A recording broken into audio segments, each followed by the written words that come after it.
So I'm going to show you in today's video how to download apps from the App Store on your new iPhone. So what you want to do is open the App Store by pressing this icon, and then you get a message if you want to enable personalized ads. I personally turn this off. So now we're in the App Store. So if you've not already logged in, just press this button on the top right to log into your iCloud account or make a new iCloud account and then log in.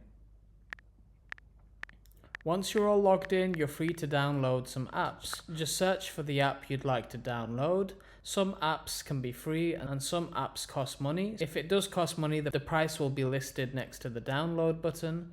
I'm going to download WhatsApp as an example. So we're going to press this button here, which is like the download button. And then WhatsApp is going to now download onto my phone. And once it's downloaded, if we look on the home screen, we can see WhatsApp has been downloaded. Just bear in mind that some apps do cost money. Some apps have in-app purchases, so when you're using the app, you can make purchases from inside the app. And then you have a number of free apps that you can use as well. So if you have any questions about this, leave a comment in the comment section below. And thank you for watching.